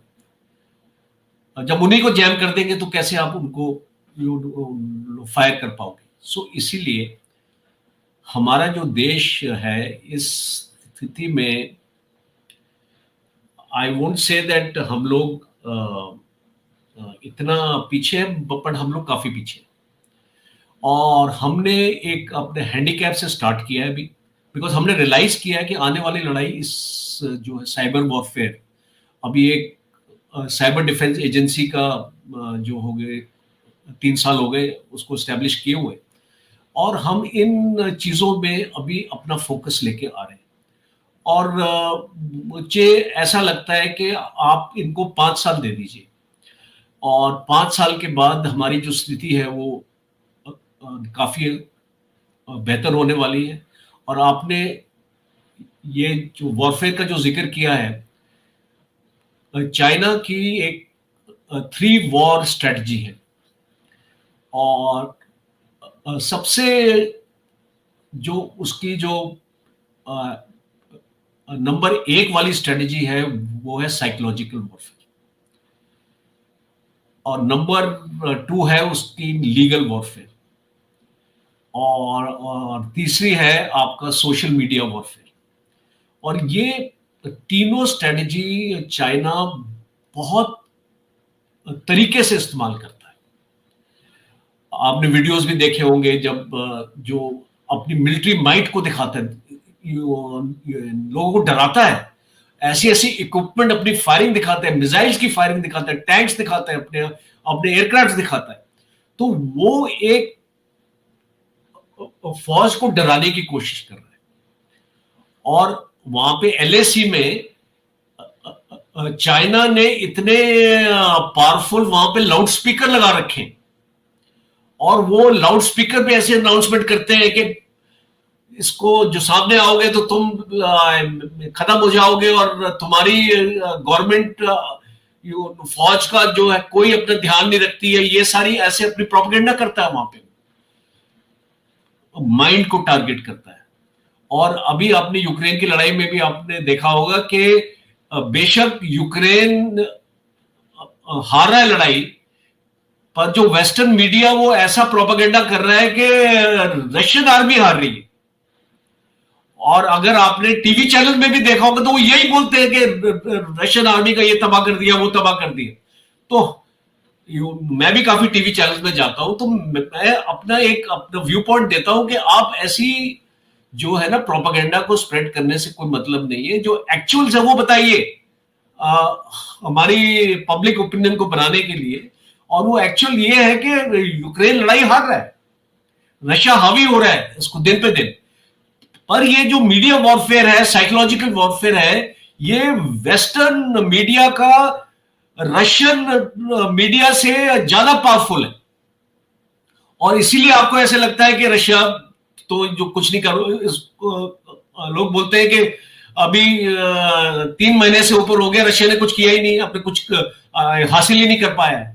तो हर एक जो अपनी फौज है जब वो अपने लड़ाई में उतरती है, उसका एक डिजाइन ऑफ बैटल होता है, उसका एक ऑपरेशनल आर्ट होता है, और वो अपने एम के हिसाब से अपनी लड़ाई लड़ता है। रशिया का एम इसी प्रकार का है कि आहिस्ता आहिस्ता करके लड़ाई अपनी लड़ते रहो, कम से कम अपनी कैजुअलिटीज रखो, और हमको कोई जल्दी नहीं है हासिल करने में, हमको हासिल हो ही जाएगा। 3 महीने नहीं तो 4 महीने नहीं तो 5 महीने अपना हासिल कर लेंगे। तो हमारी इंडियन आर्मी ने इस पे काम अभी स्टार्ट कर दिया है। हमारे पास एक अलग डिपार्टमेंट ऑलरेडी अपना खुल चुका है जो इसके ऊपर काम कर रहा है। इन्फॉर्मेटाइज्ड वॉरफेयर हम जिसको बोलते हैं, हम इंफॉर्मेशन के साथ लड़ाई लड़ेंगे, हम अपनी जो साइकोलॉजिकल वॉर लड़ेंगे। अभी हमारे भी वीडियोस आने स्टार्ट हो गए और हम भी अपने माइंड अपने लोगों को दिखा रहे हैं, हम भी उनको टारगेट कर रहे हैं, उनके माइंड्स को टारगेट कर रहे हैं। आपने देखा होगा इंडियन आर्मी ट्विटर के ऊपर भी है आज। एक टाइम था कि हमको बैन था ट्विटर पे जाना इस फौज को। अभी हमारी हर एक फॉर्मेशन का ट्विटर हैंडल है, हम उसमें अपने अपने जो उसमें व्यू पॉइंट्स देते हैं। सोशल मीडिया में जो इंडियन आर्मी आ रही है, तो ये सब बदलाव हमारी फौज में आ रहा है। पर ये बदलाव फिलहाल आया है, इसका मतलब है कि अभी 1 या 1.5 साल में आया है। इसको और मजबूती लाने के लिए और 5 साल लगे। Thank you. सर इसके अंदर मैं एक बात बोलना चाहूंगा Ravi sir, with your permission. जी प्लीज। सर आपने सही बोला। जो अभी आपने लाउड स्पीकर का दिया था वो भी मैंने पढ़ा था कि एक जो आर्मी चाइना का एक जनरल था, उसकी उन्होंने एक नई पॉलिसी लेके जो शायद 14 या 15 सेंचुरी में था, उनका भी शोर करके आर्मी को परेशान करना।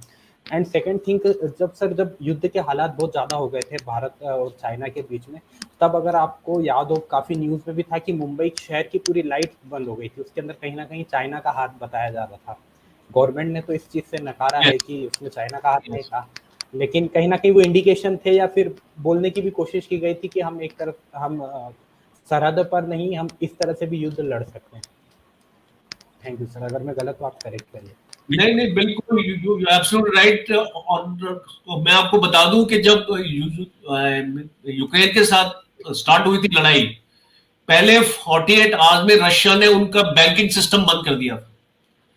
कोई एटीएम नहीं काम कर रहे थे वहां पे, पूरा बैंकिंग सिस्टम ठप हो गया था। माइक्रोसॉफ्ट ने हेल्प किया ये इसको रिस्टोर करने के लिए। फिर वो माइक्रोसॉफ्ट की हेल्प ली गई थी, उसने उसको रिस्टोर किया। तो ये जो आप बता रहे हैं कि मुंबई में जो पावर आउटरेज हुआ था, ये सब हुआ था, डेफिनेटली इसकी इंडिकेटिव प्रूफ है कि ये चाइना का काम था।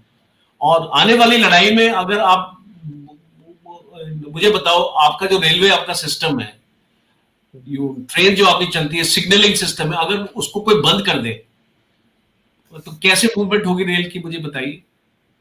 करेक्ट। आपका बैंकिंग सिस्टम को बंद कर दे तो आपके ट्रांजैक्शंस कैसे होंगे, आपकी इकोनॉमी ठीक हो जाएगी। तो इसीलिए हम इन सिस्टम्स को मजबूत करने के लिए फायरवॉलिंग और भी टेक्निक्स हैं, हम इसके ऊपर लगे हुए हैं और हमारी कोशिश ये है कि कोई भी साइबर अटैक हो, हम ज्यादा से ज्यादा उसको 15 मिनट में हम उस सिचुएशन को रिस्टोर कर दें। सिचुएशन तो अंदर अगर उसको घुस जाएगा वो सिस्टम को डिस्टर्ब कर देगा, पर हमारे सिस्टम्स में ऐसी रिडंडेंसी होनी चाहिए कि हम उसको 15 मिनट में उसको वापस लेके आ जाए। तो हम इस पे काम कर रहे हैं। बिल्कुल। अभिषेक ने जानकारी भी दी, प्रश्न भी किया और अपनी जागरूकता का परिचय भी दिया। आज की तारीख में बहुत जरूरत है कि हम इस प्रकार की वैश्विक नीतियों से सदैव सतर्क रहें, क्योंकि जब देश पर किसी भी प्रकार की विपत्ति आएगी तो हम सबको मिलकर एकजुट होकर के आगे बढ़कर इसे संभालना होगा। मैं आशुतोष आपके पास आ रहा हूं। आशुतोष, आपका सवाल लें। जी सर, मेरा दूसरा प्रश्न है, जब सर हम आंतरिक सुरक्षा की बात करते हैं तो हमारे सामने सबसे बड़ी चुनौती बनकर उभरता है नक्सलवाद। और नक्सलवादियों द्वारा समय समय पर हमारे देश के जवानों पर लगातार हमले होते हैं और हमारे देश के जवान शहीद होते हैं। तो सर मेरा प्रश्न है कि सर इस आंतरिक सुरक्षा में जो नक्सलवाद अड़चन पैदा कर रहा है, तो इस नक्सलवाद का हमारे देश में समाधान क्या है?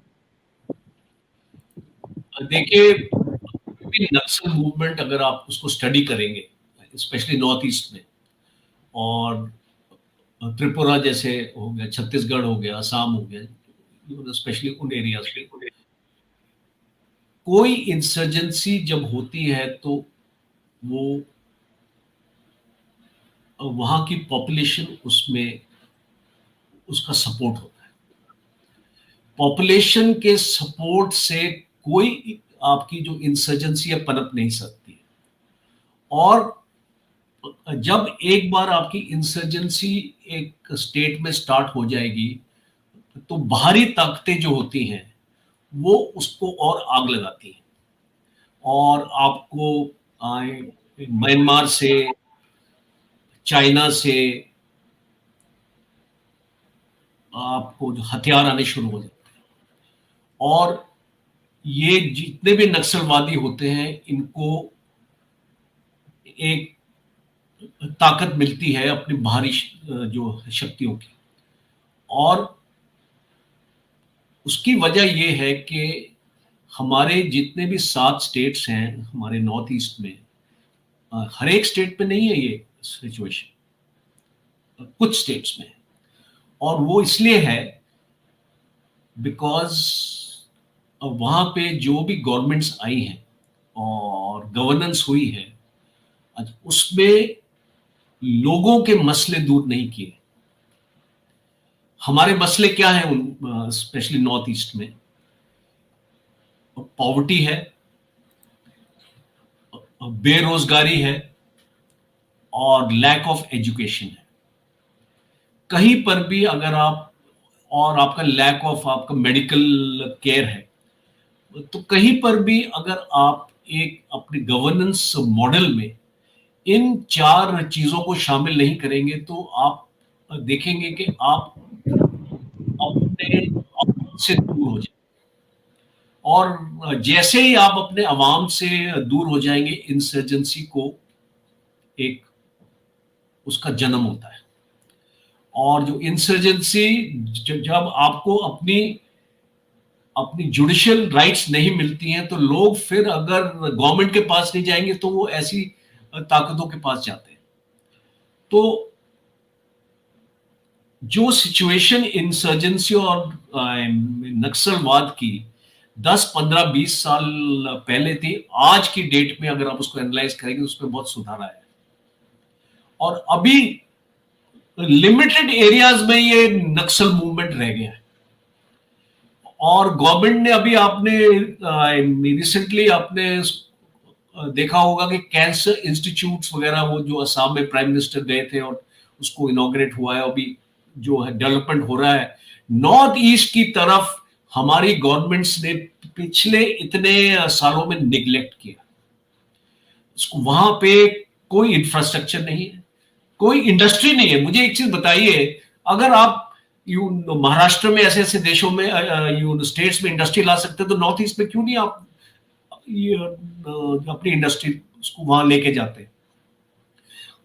जैसे इंडस्ट्री आप लेके जाएंगे, आप वहां पे जॉब्स जनरेट करेंगे, जॉब्स जनरेट करेंगे तो लोगों के पास पैसा आएगा, पैसा आएगा तो उसको वहां की इकोनॉमी बेटर होगी, वहां इंफ्रास्ट्रक्चर बनेगा। तो इसीलिए अभी सिचुएशन हमारी काफी हद तक कंट्रोल में है।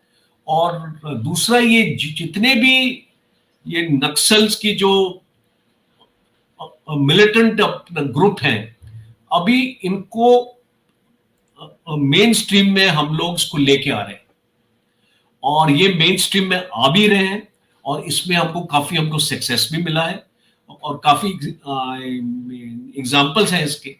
तो पूरी तरीके से नक्सलवाद हमारे कंट्री में दूर नहीं हुआ है, इस चीज को मैं मानता हूं, पर सिचुएशन एक बेहतरी की तरफ जा रही है, और गवर्नमेंट का जो इस पे कंटिन्यूड फोकस रहना चाहिए। अगर इस पे फोकस हट जाएगा तो फिर से इस नक्सलवाद को बढ़ावा मिलेगा। तो मैं उम्मीद रखता हूं कि आने वाले वक्त में हम एक बेहतर अपनी सोच के साथ इसमें आगे बढ़ेंगे। बिल्कुल। आज के इस युवा the seed for the developed nation के द्वितीय अंतिम सवाल की ओर चलते हैं, second last question for this session. Kritika, आपके पास आ रहा हूं मैं कि आप अपना आज का सेकंड लास्ट क्वेश्चन लें, उसके बाद स्मिता आप तैयार रहें लास्ट क्वेश्चन के लिए। जी सर इंडिया में वुमेन्स का सिक्योरिटी एंड जो पीस एंड सिक्योरिटी है वुमेन का, वो उतना डेवलप नहीं है। मतलब according to Google, if you just search is India safe for women, the answer is definitely no. Sir, so do you think it is due to the lack of moral values given in school, or there are other aspects acting on it?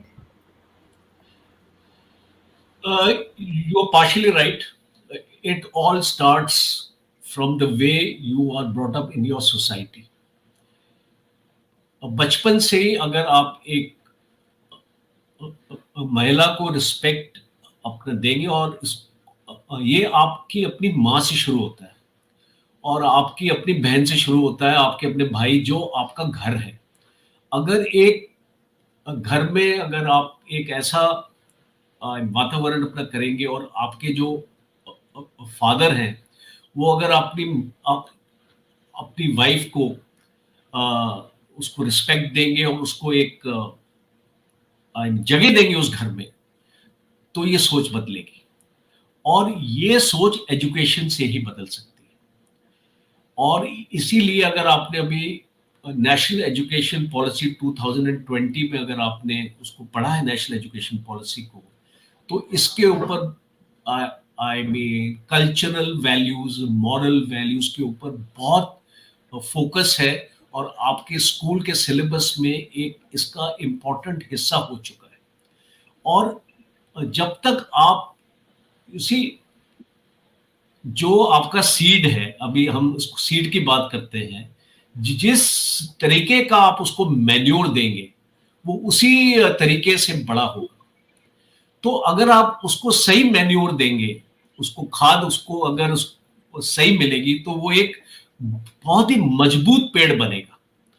तो ये सोच हमको अपनी younger generation से अपने लेके आनी है। अगर हमारे कंट्री में एजुकेशन होगी, हमारी जो लिटरेसी रेट है वो तकरीबन अभी 78 to 79% है। कुछ स्टेट्स में, जैसे कि बिहार हो गया, यूपी, इस टाइप के स्टेट्स में लिटरेसी रेट कम है। एंड स्पेशली अगर आप वुमेन का लिटरेसी रेट अगर आप इसको बढ़ाएंगे, अगर एक ऐसी अगर माँ होगी जो खुद अगर पढ़ी लिखी होगी, तो वो अपनी औलाद को भी इसी डायरेक्शन में लेके जाएगी। तो it's very important, we have to start from the education system, and जितने भी हमारी जो मॉरल और हमारी कल्चरल वैल्यूज हैं, अगर हम उसमें अपना सुधार लाएंगे तो डेफिनेटली आप देखेंगे कि आने वाले वक्त में India will be a safe country for the women. Yes, आगे बढ़ते हैं आज के युवा the seat for a developed nation के 15 संस्करण के आखिरी सवाल की तरफ। स्मिता, आपके पास आ रहे हैं आज के सत्र का आखिरी सवाल आदरणीय सर से। जी सर। सर, मेरा आखिरी प्रश्न आपसे ये है कि जिस प्रकार रूस ने यूक्रेन पर हमला किया है, ऐसे में भारत पे हमला होने की कितनी आशंकाएं हैं, और अगर भारत पर हमला होता है तो भारत उसके लिए कितना तैयार है? तो मुझे लगता है आजकल आई थिंक यूक्रेन हो रखा है, because everybody is got influenced by what is actually happening in Ukraine, because ये लड़ाई इसको बड़ी लंबी चली, और कोई भी टीवी चैनल अगर आप ऑन कर दें तो उसमें दिखाएंगे ये जो मिसाइल उड़ रहा है, इतनी आवाजें आ रही है, ठाटा हो रहा है, सब कुछ हो रहा है, तो ये starts affecting your psyche also. देखिए, मैं आपको इतना आश्वासन देना चाहता हूं कि एक इसको फौजी होने के नाते, और मैं रिटायर हो चुका हूं, पर इसको जड़ें भी अभी भी लोगों के साथ हैं मेरी, तो हम इसको बात करते रहते हैं। जो भी अभी सर्व भी कर रहे हैं हमारे फौजी ऑफिसर्स और हमारे जवान, हमारी फौज की सबसे बड़ी ताकत हमारा सोल्जर है, और हमको गर्व है सोल्जर पे। जो हमारा एक भारतीय जवान है, वो चाइना के 3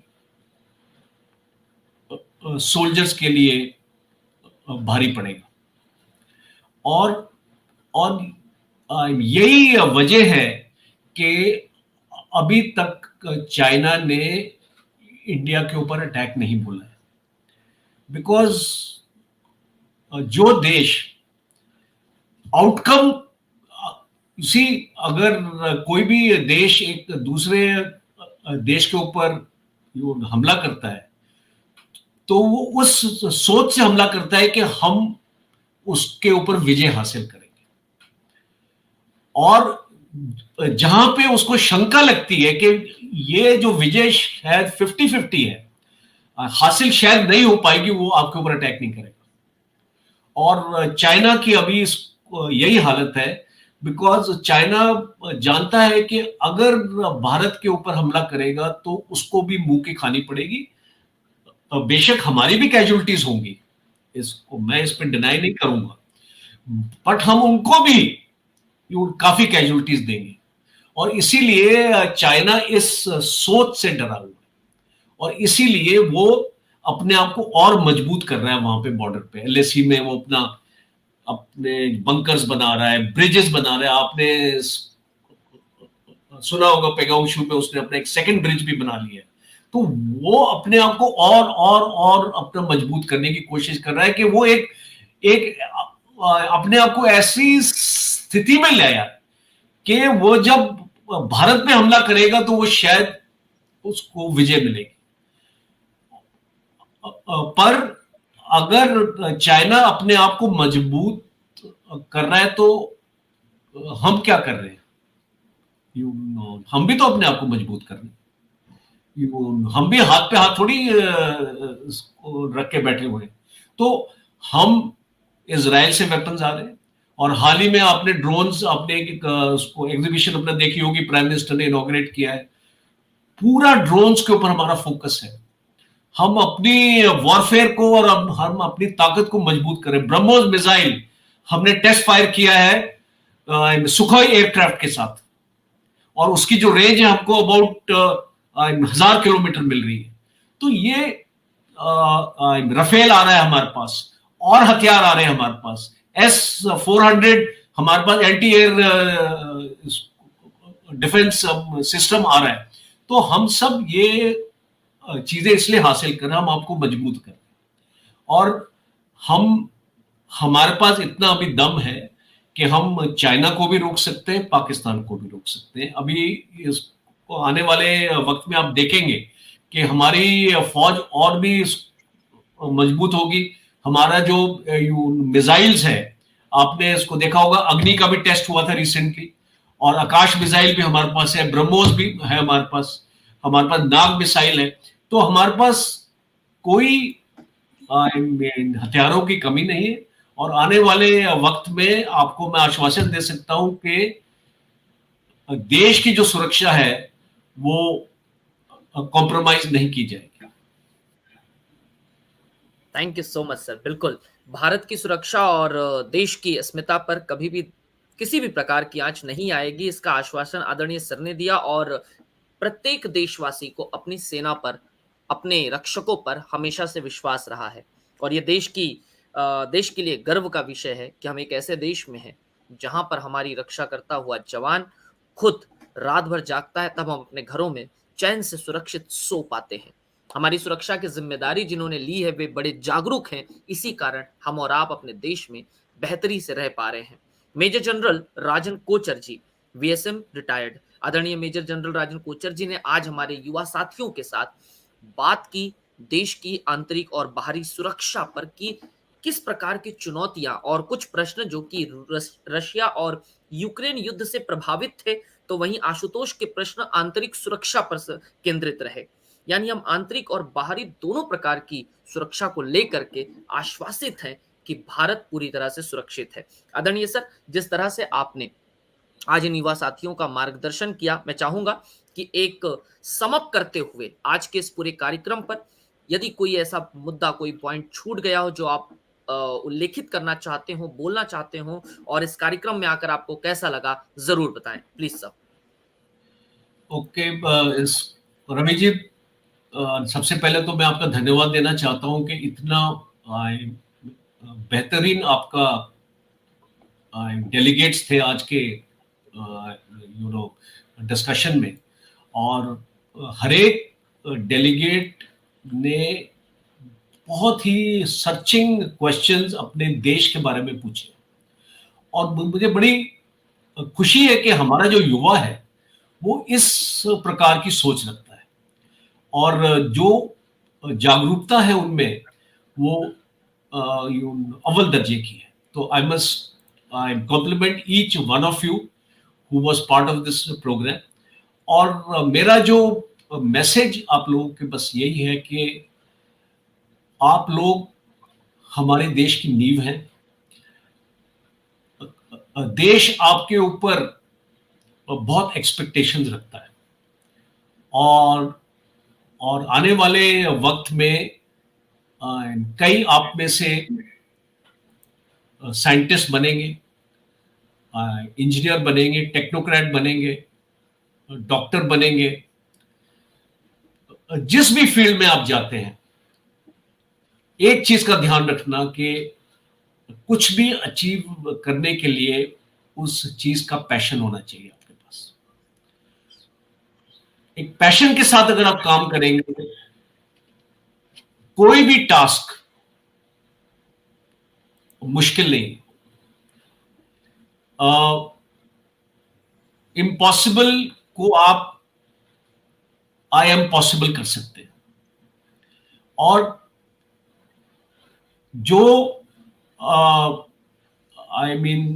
हासिल करना है वो आपकी इमेजिनेशन है, अगर आप अपनी सोच को बड़ा रखेंगे, अपने गोल्स को बड़ा रखेंगे, अपनी लाइफ में अपने गोल्स बनाइए, और छोटे छोटे गोल बनाइए।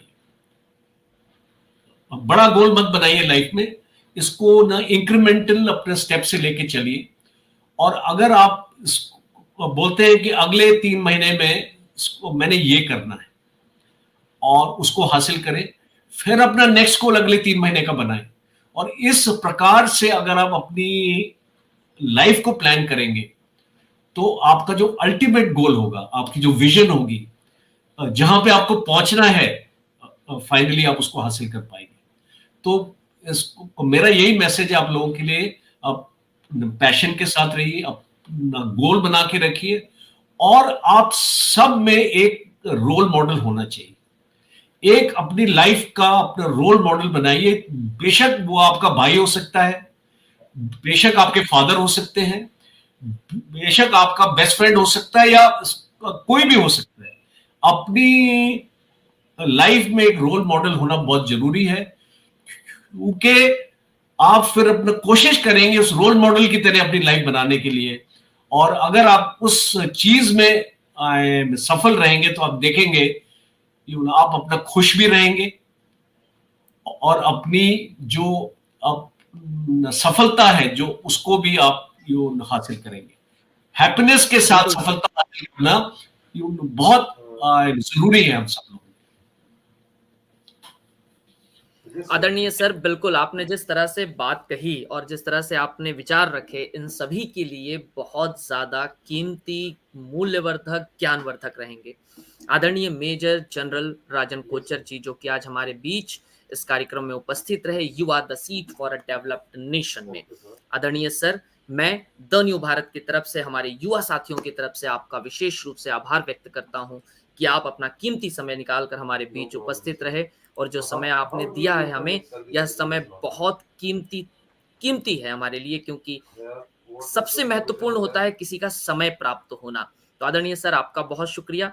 साथ में हमारे युवा साथी जो हमारे साथ जुड़े रहे, स्मिता उपाध्याय, नंदिनी तिवारी, कृतिका गायत्री, अभिषेक पवार, अमन केसरवानी, आशुतोष तिवारी, मैं आप सभी का भी बहुत शुक्रिया अदा करता हूं कि आप सभी ने अपना कीमती समय निकाल करके आज के इस कार्यक्रम में, आज के इस युवा the seat for a developed nation के 15वें संस्करण में पार्टिसिपेट किया और आदरणीय सर के साथ सवाल जवाब किए। उम्मीद है कि देश की आंतरिक और बाहरी सुरक्षा को लेकर आपकी जागरूकता इसी तरह से बनी रहेगी, और अगले महीने फिर किसी नए मेहमान के साथ, फिर किसी नए और ऐसे विषय के साथ जिस पर हमारे युवाओं को जागरूक करने की आवश्यकता है, हम पुनः मिलेंगे। आदरणीय सर, मैं एक बार पुनः आपका धन्यवाद ज्ञापित करता हूं, क्योंकि जो समय आपने दिया है वो इन युवाओं के लिए बहुत बेशकीमती है, क्योंकि ये आपको कभी टीवी पर सुनते हैं, कभी अखबारों में पढ़ लेते हैं, और आज आपसे प्रत्यक्ष रूबरू होकर इन्हें सचमुच में जो खुशी मिली है, जो इनके मार्गदर्शन मिला है, वो बेशकीमती है। सर बहुत शुक्रिया, धन्यवाद, जय हिंद। धन्यवाद Ravi, Jai Hind, and all the very best to each one of you. धन्यवाद sir. Thank you, Jai Hind sir. Thank you.